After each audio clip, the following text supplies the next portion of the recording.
This is the Bottom Shot Podcast. Pulvereri is up high. They come out of turn number 4. Stutter between the turns. The fans come to their feet. It is Ted Christopher still in command. Keith Rocco right there on his back bumper. Bringing Stafford Motor Speedway's past and present together. They are side by side running for the finish line. It's a photo finish. Deep into turn number 3. He goes in deeper than most. Christopher is in trouble. It is Keith Rocco to slingshot to the bottom, and he'll take down the win. A Stafford Motor Speedway production where we will hear from the personalities from the past and present that found success on the legendary half-mile oval. The scoreboard shows goose eggs as they wait. It's Pulvereri. He wins it by inches over Richie Evans in the Spring Sizzler. Unbelievable chain of events. Now, here are your hosts, Paula Root and Kyle Rickey. Stafford All Access takes you on the road here in Putnam, Connecticut as we continue to talk with our 2020 divisional champions at the Stafford Motor Speedway and about to talk some street stocks for a second consecutive year with Zack Robinson. Zack, first off, congratulations on what was a great year, and thanks for having us in your garage. Yes, it's wonderful. I'm sure you've seen better, but this is where we do it all. No, I think it's a great shop. Yeah. We're out here in the woods of Putnam, a two-bay, pitched a roof. I love it. It's feeling very like true. The roots of the sport are the street stock division. We have a two-time champion. Kind of just to start us off, talk us through, the change on 2020 when we took off the plate on this division, and how you as a driver and as a team had to adapt to that, because it obviously you took to it quickly. Yeah, the change definitely was for better. I think we all liked it. I didn't really get nervous going into the season. We scheduled a track rental to see what the difference was going to be, because we, conversated over the winter. I knew what the car was going to feel like without the restrictor plate, just from previously racing at other tracks. So we scheduled the track rental, and we went there, and we were off by miles. We adjusted all day, changed, I think, almost every spring in the car right there at the track. And with, the last 2 rounds of practice, we were getting a decent feeling in the car. It was comfortable. It was smooth. And I started to really like it. So, First couple races of the season, there were a lot of incidents once we got going in June and in early July, and a lot of people blamed. They can't blame themselves, so they're going to blame the plate and the rule changes from last season. How do you see those early races and those nights where there were a lot of caution flags early on? Yeah, I think a lot of people might not have been prepared for it. Yep. I guess if you didn't have the practice time that I'm sure a couple people did, other than I did, the track rentals and whatnot. But I guess if you didn't have the practice time, you could blame it on taking off the restrictor plate, because, like I said, we were way off when we first showed up. Mm-hmm. But that's why I did the rental time. I think that's what helped me out. So that's why we were so strong at the beginning of the year compared to a couple of the other drivers. But we all got to start somewhere, I guess.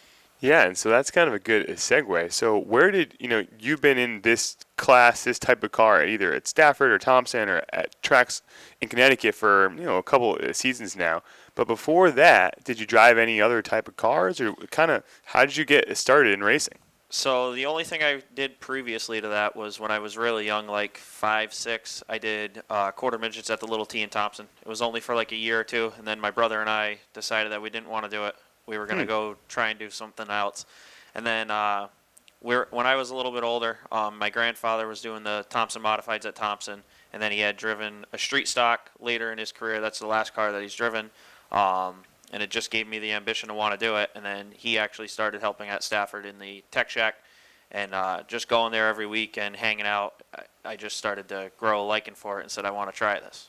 What's that first night at the racetrack like in a full-blown stock car from a quarter midget? Or from nothing? Pretty crazy, yeah, pretty crazy. I didn't know what to expect. Everybody that I talked to just said go out there, have fun, and bring it home in one piece. So I think that's what it was. We definitely weren't the fastest thing out there. I think I got the nickname Spinner for a reason. So it took some time to adapt. No, yeah, that's great. And now back-to-back titles. So 5 career victories, or 5 wins in 2020. It's that's we got in 16 events, 16, I think. Yeah. So that's a pretty solid season.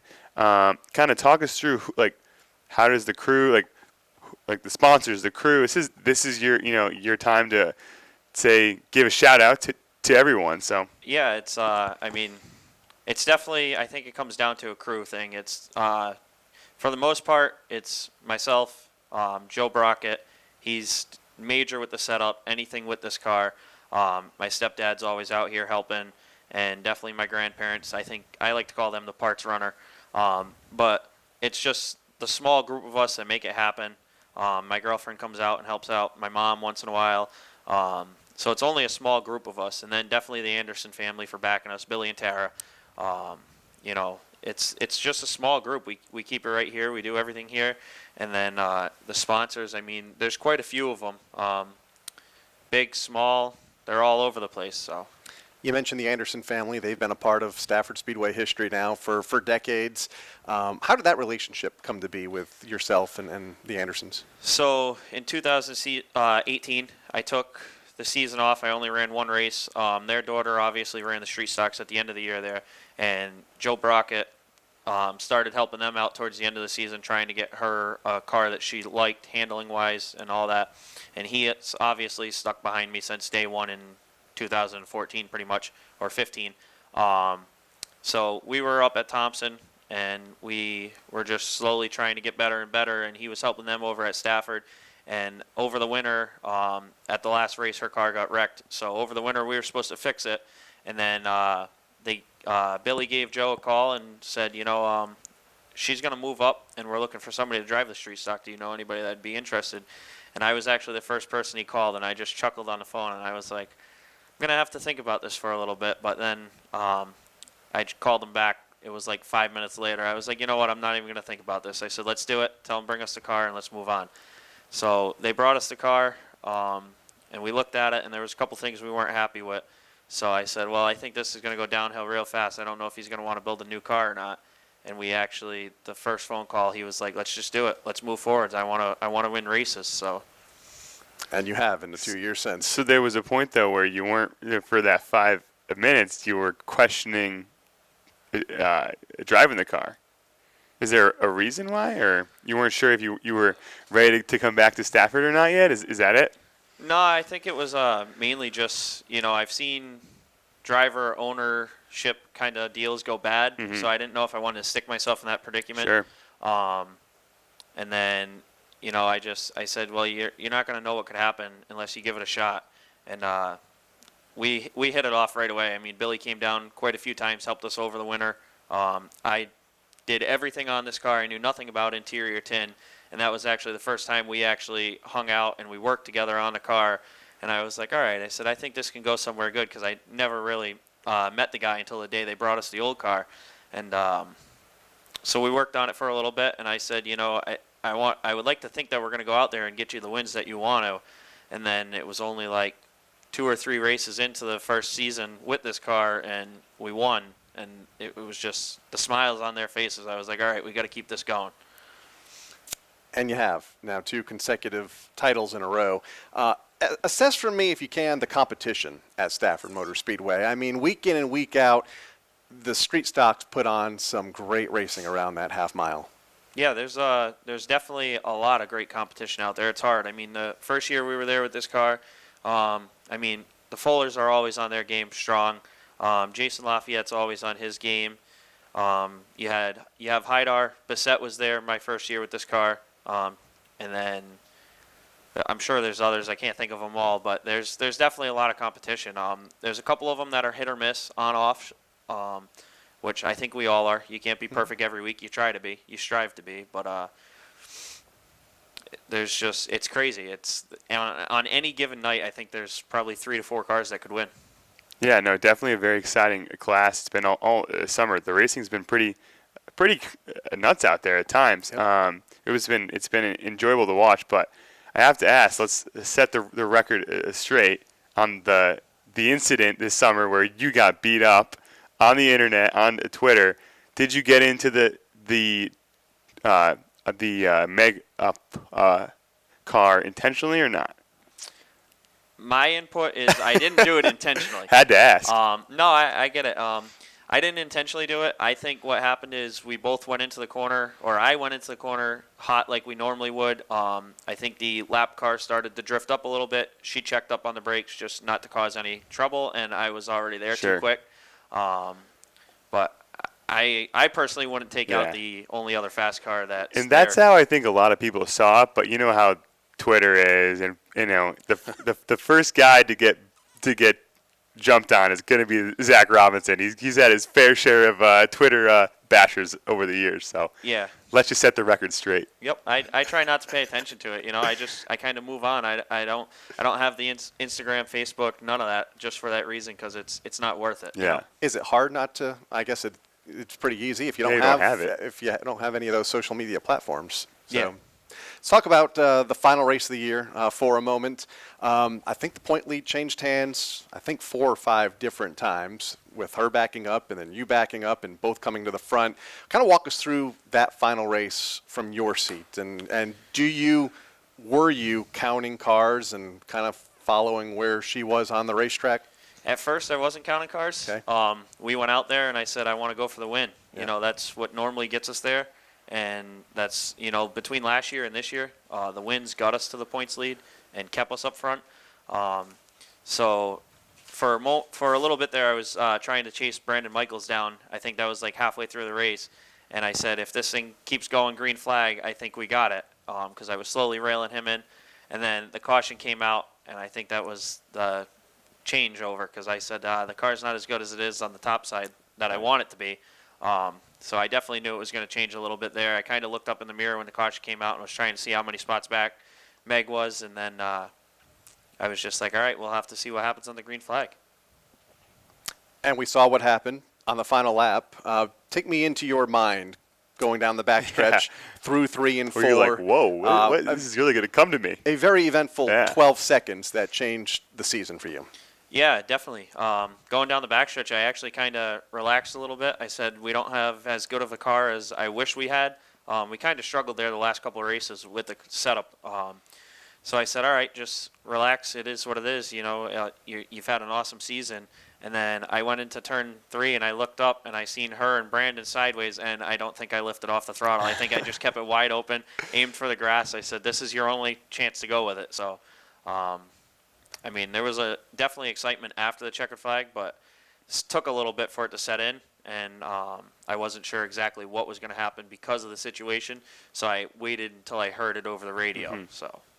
So Bonza actually just pointed out that you almost crashed in practice on was it the final night or the week before? No, it was the final race of the season. We went down into turn 1 in practice, and halfway down the front stretch, the 9 car was in front of me, and I seen, like, I don't know if it was fluid or smoke coming out from the left front, and I said, that's never good.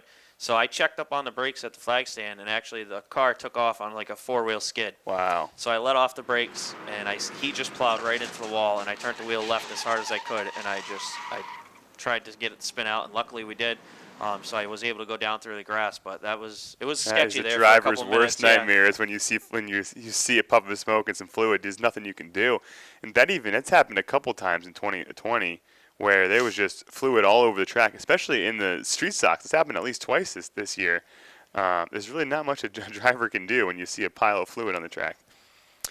Talk to some folks on your team. I don't know, maybe 2 or 3 weeks before the end of the season. We need to change Zach's reputation. How do you see your reputation now? I mean, maybe early on, a rough and tumble driver. Well, he set the record straight, so he's good now. He did. But you're 2 championships into your career now over the last 2 years. I mean, do you feel like the reputation is improving on the racetrack and off the racetrack? Slowly and surely, definitely. You know, I really haven't paid attention to the reputation part, because, I mean, there's been incidents that happen that I would like to think I've had nothing to do with, and then there's definitely some that I will put, I'll take the fault for. So, I mean, no matter what, if you look at it, you're always going to have the people who like you and then the people who don't. So it's kind of the name of the sport, you know? Absolutely. No, for sure. And so 2020 won. So are the plans to stay in the street stocks, the plans to move up, to go to modifieds, I'm not sure yet. We've talked a little bit about late model. I would like to see us move up to the late models. It's up in the air right now. We had an offer given to us to go with the truck series and race a little bit with them. And we've also juggled around, taking my Thompson car and maybe hitting up a couple of the street stock tour races, run Thompson a little bit, Waterford, show up at Stafford if we wanted to. I really don't know what the plans are yet. It's definitely up in the air. We all got to sit down as a team and a group and set out what we want to do. And are there any goals longer term? Like what, you're still a young guy. What is your, expectations or goals in driving? Is there a target that you'd like to get to? Yeah, I guess late models is where the target is. I like the open wheels. I've talked to a couple people about trying to practice the car, see if I like it or not. But I definitely like to use the fenders a little bit, so I think the late models is where it's at. My brother actually keeps talking to me. He's pressuring me in the worst way. He wants to see me go act car. That's going to be my next question, yeah. I don't know what we want to do yet. I think the Stafford late model is more affordable of a way to go.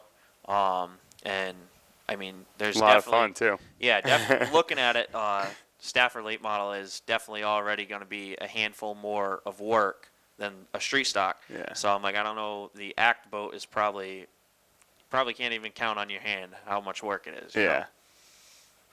So I feel like you're kind of looking a year or two down the road. 10 years down the road. Are you just happy, if you're still doing this in a late model at Stafford? Yeah, definitely. Like I said, I guess since day one, that's been my goal, is to move up to at least a late model at the minimum. I would like to go act racing at one point so I could travel to different tracks in a late model maybe. But I don't know yet. It all depends. Work's changed the game a little bit. I get out later, and then I have a 45-minute drive.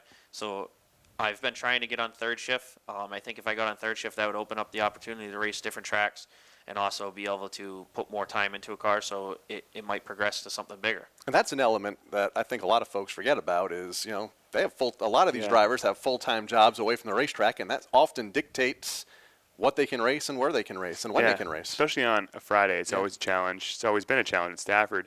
The COVID actually has allowed a lot of people to get to the track a lot easier now, but hopefully that's not the case. Hopefully the COVID's gone in 2021. We can hope so. But this has been amazing. I don't know if you have any other specifics here. Good. I look forward to seeing what 2021 brings for you, whether it be a late model or maybe a limited late model. Yeah. We'll see what happens. And on behalf of all of us at Stafford, congrats on championship at number 2. You're down in the records as a back-to-back the title. So congrats. Thank you.